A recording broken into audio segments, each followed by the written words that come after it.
So what if I told you that the key to lowering your blood pressure doesn't just depend on what you eat, but actually on the microscopic bacteria living on your tongue right now? Right, which sounds wild to even say out loud. It really does. And, what if the trigger for that entire totally bizarre biological reaction is just sitting there, completely ignored, at the bottom of your salad bowl?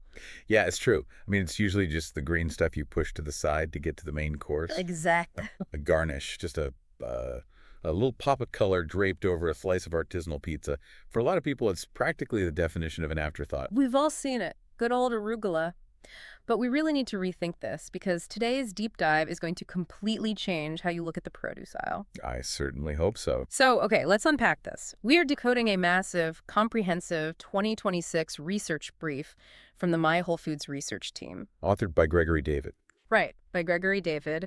And our mission today is to really uncover the specific hidden biological pathways that transform this tiny, I think it's like 5 calorie per cup leaf. Yeah, roughly 5 calories, very low. Right, into a highly functional superfood for your heart, your cells, and your skeleton. And just to, set expectations for everyone listening, my goal today isn't to just rattle off a grocery list of vitamins, Please don't. right? I mean, anyone can skim a nutrition label. We're going to look under the hood at the cellular mechanics here. We want to explain exactly why these specific compounds matter so much for your long-term health and, well, your daily physical performance. Which I love because to give you an idea of what we're dealing with here, arugula is basically the quiet, unassuming person at a party. You know the type. Oh, definitely. They're just standing in the corner sipping water. And then you find out later that they hold like a black belt in martial arts and a PhD in biochemistry. That's a remarkably accurate way to frame it, actually. And to really understand that hidden power, we have to start at the exact moment this leaf enters your mouth. In the mouth. Yes, because Right. from the second you start chewing, it triggers this fascinating biological chain reaction. Wait, start in the mouth? I mean, aren't we supposed to be talking about digestion in the stomach? Well, not for this specific mechanism, no. We're talking about the oral microbiome and the nitric oxide relay race. Okay. Color me intrigued. This brings us to one of the most significant, really well-documented benefits in the My Whole Foods brief, which is dietary nitrates. Okay, hold on. Nitrates. Yes. Because, I mean, for decades, nitrate was basically a dirty word in nutrition. Oh, absolutely. People associated it entirely with cured meats, hot dogs, bacon, deli meats. And we were basically told to avoid them like the plague because of their link to really adverse health outcomes. Are you telling me nitrates are actually good for us? We have to completely shift that old paradigm. The scientific understanding has evolved dramatically on this. We now know that naturally occurring dietary nitrates, the kind found in plants, they operate in an entirely different biological pathway than the synthetic nitrates or nitrites added to preserved meats. So they're not the same thing at all. Not at all. Plant-based dietary nitrates are incredibly beneficial, and arugula happens to have an absurdly high concentration of them. Really? Yeah, it actually beats beetroot. Oh, wow. Beetroot is huge. Right, beetroot has been famous in the athletic community for years just for its nitrate content, and arugula actually beats it. All right, I'm definitely intrigued, but I'm still stuck on the mouth part. How does a plant nitrate actually do anything for my heart? Because the brief described a mechanism that honestly sounded like science fiction. It really is a brilliant example of human microbiome symbiosis. So when you eat arugula, the plant's nitrates mix with your saliva. Okay. Inside your mouth, right on your tongue, you have specific friendly bacteria. They're part of your oral microbiome. Got it. These bacteria actively convert the plant nitrates into a slightly different compound called nitrite. Wait, so the bacteria on our tongues are literally doing the first round of heavy lifting for us? They are. Like outsourcing our digestion to microbes before we even swallow? Precisely. You then swallow these nitrites, and now, amazingly, they survive the highly acidic, really harsh environment of your stomach. Which is wild in itself. It is. Yeah. They enter your bloodstream, and once they're there, they undergo one final conversion into nitric oxide, or NO. Nitric oxide? Right. Nitric oxide is a transient signaling molecule, and its primary job in the body is to act as a potent vasodilator. Vasodilator, meaning it dilates or widens the vascular system. Yes. It actively signals the smooth muscles that wrap around your blood vessels to relax. Okay. And when those muscles relax, the blood vessels physically widen. Oh, I see. So the immediate result for you is a lowering of resting blood pressure, vastly improves systemic blood flow and a much more efficient delivery of oxygen and nutrients to your vital organs and, well, working muscles. I love this. It's like nitric oxide is a highly efficient traffic cop clearing up a massive highway jam. That's a great way to put it. It's making all the lanes wider, taking away all the bottlenecks, so all those essential nutrients can just speed exactly to where they're needed without hitting any resistance. Exactly. And if we connect this to the bigger picture, you can start to see why this specific pathway makes arugula a favorite, not just for clinical hypertension patients. Right, the blood pressure thing. Right, which the brief highlights by referencing a landmark 2015 randomized double-blind study in the journal Hypertension. But it's also a favorite for athletes. Because of the muscles. Yes. Athletes are always looking for ways to maximize muscular endurance. Widening the blood vessels to deliver more oxygen to fatigued muscles is exactly how you do that. That makes total sense. That's so. But I want to go back to the bacteria for a second, because this implies a huge vulnerability, doesn't it? How's Does this mean we're entirely dependent on the bacteria in our mouths to unlock the heart benefits of the food we're eating? Like, it's literally a biological relay race where we have to hand off the baton to the microbes. That's exactly what it is. And it's a fragile relay race, too. Really? Yeah. If you don't have those specific bacteria on your tongue, or, and this is a big one, if you wipe them out with harsh alcohol-based mouthwashes right before you eat, you actually interrupt the relay race. Wait, seriously, using mouthwash can stop a vegetable from lowering your blood pressure? Yes, absolutely. Yeah. The arugula just can't convert into nitric oxide effectively without them. The plant provides the raw material, but your invisible bacterial partners have to process it. That is mind-blowing. And the benefits of that nitric oxide don't just stop at widening the highway either. That increased bioavailability prevents dangerous platelet aggregation. Meaning it stops your blood from forming dangerous clots. Exactly. It also reduces vascular inflammation, and vascular inflammation is one of the primary underlying drivers of atherosclerosis, which is the hardening of the arteries. So you're literally providing your cardiovascular system with the raw materials to repair itself every single day. Just by eating a salad, yes. Unbelievable. Okay, so we're chewing this arugula, we're mixing it with our saliva, and we're starting this incredible relay race for our heart. But the physical act of chewing, the actual breaking apart of those little green leaves, sets off something else too. It does. Because I want to talk about the peppery taste. Honestly, sometimes I find arugula a little too sharp. The bitter truth, indeed, that sharpness isn't an accident. Oh, it's not. No. This brings us to the botanical classification of arugula. It's a cruciferous vegetable. It belongs to the Brassica family, which makes it a close leafy cousin to broccoli, kale, Brussels sprouts, and cabbage. Ah, okay. The heavy hitters of the nutrition world. Very distinguished, yes. Yeah. And the defining characteristic of this family, particularly arugula, is that sharp, peppery, slightly bitter taste you mentioned. Yeah, it's very distinct. That distinct flavor profile isn't just a culinary coincidence. It's actually chemical warfare. Chemical warfare. Yeah, it comes from a unique class of sulfur-containing phytochemicals called glucosinolates. And here's where it gets really interesting. Because in the My Whole Foods brief, it explains that these glucosinolates are largely responsible for what they call chemopreventative properties. Yes. Are we talking about cancer prevention? We are, but the mechanism is just fascinating. When the plant is just sitting there whole in the bowl, it's relatively inert. Okay. But when you chop the leaves with a knife, or when you aggressively chew them, you violently break the plant's cell walls. Right? This physical damage releases an enzyme stored inside called myrosinase.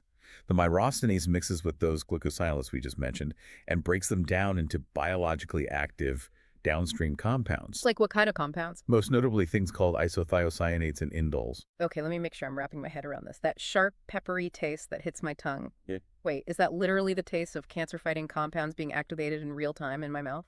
It is the literal taste of activation, yes. You're experiencing a chemical transformation as you chew. That is so cool. And these active compounds, these isothiocyanates, have demonstrated remarkable potential in preventing cellular DNA damage. It highlights a fascinating reality. Plant chemistry directly interacts with human cellular defense mechanisms. Wow. The brief references robust epidemiological evidence from 2007 showing how these compounds modulate what we call phase I and phase II detoxification enzymes in the liver. Okay, let's pause there because that sounds incredibly clinical. Phase I and phase II liver enzymes. What does modulating those actually mean for someone listening to this right now? Well, think of your liver as a filtration plant. The arugula compounds are essentially handing the workers at the plant a new set of instructions. Okay, new instructions. Right. They instruct your liver to neutralize and excrete potential carcinogens, cancer-causing agents, before they ever have a chance to cause mutations in your cells. That's amazing. Furthermore, research suggests these isothiocyanates can induce something called apoptosis. Apoptosis, I've heard that term. That's programmed cell death, right? Exactly. If a cell becomes malignant, damaged, or infected, a healthy body will trigger apoptosis, forcing the bad cell to essentially dismantle itself for the greater good. So the arugula helps that. Yes, isothiocyanates help ensure that self-destruct process happens when it should. They've also been shown to inhibit angiogenesis. And angiogenesis is the creation of new blood vessels. Right. It's the process by which tumors develop their own new blood supplies to feed themselves. Oh, I see. If a tumor can't build blood vessels, it starves. It can't grow. So to use an analogy, the enzyme myrosinase inside the leaf is like a biological tripwire. Okay, I like that. As soon as you bite down, you trip the wire, the alarm goes off, and it releases the cellular security dogs, the isothiocyanates. Yes. And those security dogs go running through your system, rounding up the intruders in the liver, forcing bad cells to self-destruct, and cutting off the supply lines to any tumors trying to set up camp. That's a very vivid way to picture it, but biologically, it's incredibly sound. You're weaponizing a plant's natural defense mechanisms for your own cellular security. It's just incredible. Okay, so we've widened and protected the blood vessels with nitric oxide. We've deployed our security dogs to protect our cells. But I want to connect a dot here. Sure. We've got these wide open highways in our blood vessels now, which means things are flowing very quickly. But where is all that traffic going? Ah, good question. Because I've heard that if certain minerals end up in the wrong place, those wide open arteries don't matter at all. You're touching on a crucial synergy here. We need to bridge the gap between your cardiovascular system and your skeletal structure. And arugula does this using a highly misunderstood vitamin, Right. vitamin K. This part of the brief totally surprised me. Let's talk about directing traffic for bone density. It's a critical point because bone health is so often reduced to a single mineral in popular culture, which is calcium. Yeah, drink your milk. Right. We're told to drink our milk, take our calcium supplements, and our bones will be perfectly fine forever. But that's missing half the equation. And arugula provides it. Arugula provides a massive piece of that missing half. A single cup of raw arugula, which again is only about 5 calories, provides well over 20% of your recommended daily intake of vitamin K. 20% from just a small handful of leaves. But why is vitamin K the missing half of the calcium equation? I mean, don't our bones just absorb calcium on their own? Not effectively, no. It comes down to a protein matrix called osteocalcin. Osteocalcin. Yes, think of osteocalcin as the internal glue that actually binds calcium into your bone structure. The problem is, osteocalcin naturally floats around your body in an inactive state. Okay, so it needs to be turned on. Exactly. It requires vitamin K to become modified or carboxylated, which activates it. Without adequate vitamin K, you can have all the calcium in the world floating around in your bloodstream, but it can't be effectively integrated into the skeletal system. Well. This leaves you vulnerable to osteoporosis and fractures, even if you have a very high calcium intake. Okay, let me try to map this out for you, the listener. Imagine calcium is a massive pile of bricks. You need those bricks to build a strong building, which is your skeleton. Right. But vitamin K is the construction foreman. If the foreman doesn't show up to work, the bricks don't just magically build a wall on their own. In fact, what actually happens to those bricks if the foreman isn't there to direct them? That's where the cardiovascular synergy comes in. And what's fascinating here is how the body handles that displaced calcium. Okay. If vitamin K isn't there to direct the calcium into the bones, that calcium doesn't just disappear. It tends to settle in soft tissues. Oh, that sounds bad. It is. It causes calcification in the arteries and the kidneys. Yeah. It literally hardens the arteries, which is exactly the atherosclerosis we were trying to prevent earlier with the nitric oxide. Wow. So without the foreman, the bricks just get dumped in the middle of the highway, your arteries, causing a massive hardened roadblock. Unfortunately, yes. But when you have the vitamin K foreman from the arugula, he clears the highway and directs all those bricks to the actual construction site, your bones. Precisely. It's directing the traffic of minerals in your body. The My Whole Foods brief actually cites a really compelling 2024 study on middle-aged and elderly populations that demonstrates this exact effect. Okay. It shows how adequate vitamin K intake actively prevents soft tissue calcification. This makes arugula a true dual threat. You're protecting your skeletal density by building bone, while simultaneously ensuring your vascular integrity by keeping your arteries clear of calcium plaque as you age. It's doing two massive, totally different jobs at the exact same time. It really is. But, and this is a big but for me, knowing all these complex biological mechanisms is really only useful if you know how to actually eat the plant to get them. Very true. Because the brief makes it clear that the way you prepare your food entirely changes which benefits you receive. Let's get into the culinary strategy. I don't want to accidentally cook away all my security dogs. And that's exactly where nutritional science meets the kitchen. The brief emphasizes that the biological benefits you're seeking should dictate how you prepare the arugula. Makes sense. Let's start with the cardiovascular and athletic benefits. So, the nitric oxide pathway we discussed first. Right, the traffic cop widening the lanes. Exactly. Dietary nitrates are highly water-soluble. Because of this, exposing them to high heat, boiling them, or even aggressive sautéing can significantly diminish their concentration. Oh, I didn't know that. Yeah, so if your primary goal is to lower your resting blood pressure, or if you're an athlete looking for that endurance boost before a workout, you absolutely want to consume the arugula raw. Raw for the heart and the muscles. Got it. But what if I hate eating raw greens? What if I want to focus on those cancer-fighting compounds and the cellular defense? Does cooking it ruin it? Not at all. In that case, lightly steaming or gently sautéing the arugula can actually be highly beneficial. Really? Why is that? Plant cell walls are incredibly tough. Moderate heat helps break down those cellular walls, which actually makes certain antioxidants and phytochemicals more bioavailable. You will lose some of the nitrates, sure, but you gain easier access to other protective compounds. So what does this all mean for my dinner plate? It means arugula is basically a dietary multi-tool. I love that. Yeah. If you need the nitrate wrench, you eat it raw in a big salad. If you need the antioxidant screwdriver, you lightly wilt it into a hot pasta or a risotto right before serving. A dietary multi-tool is a perfect analogy. And we can't talk about preparation without talking about synergy. True nutrition isn't about isolating nutrients. It's about how they interact with each other on the plate. Okay. Remember vitamin K, our construction foreman? Yes, the one directing the calcium bricks? Right.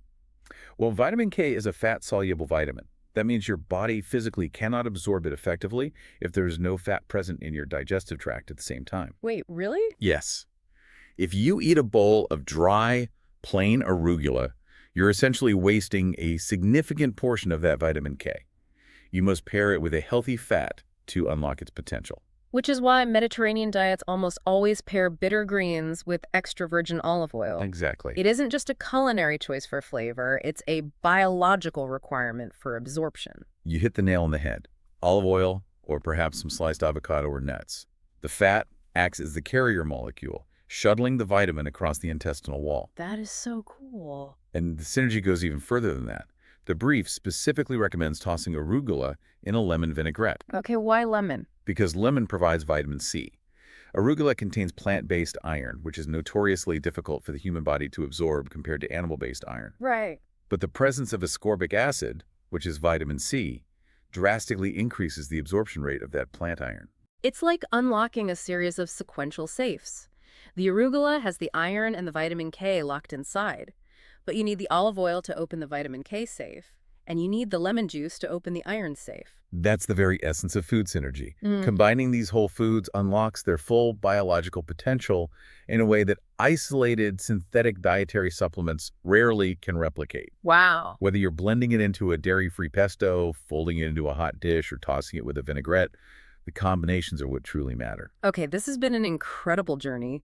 We started with a sad, ignored garnish on a pizza, and we've unpacked how this humble 5-calorie leaf serves as a vasodilator for your heart, a cancer-fighting security system for your cells, and a bone density protector for your skeleton. And it serves as a powerful reminder for you, the listener. Optimizing your health, increasing your longevity, or boosting your daily performance doesn't always require an expensive, perfectly synthesized supplement from a laboratory. That's a huge relief. It really is. Sometimes it just requires a handful of peppery leaves and a good quality olive oil. Nature has already provided the complex chemistry. We just have to be wise enough to utilize it properly. It's so true. The complexity is already built in. And this raises an important question, something I really want you to mull over after we wrap up today. Lay it on us. Today we learned that a simple green leaf relies on a completely symbiotic relationship with microscopic bacteria living in our mouths just to unlock its heart-protecting nitrates. All right. Without those invisible bacteria on your tongue, the relay race fails. So if our cardiovascular health, our very blood pressure, is dictated by the bacteria in our mouths interacting with a plant, what other invisible hidden biological partnerships are we completely overlooking every single time we sit down to eat? That's a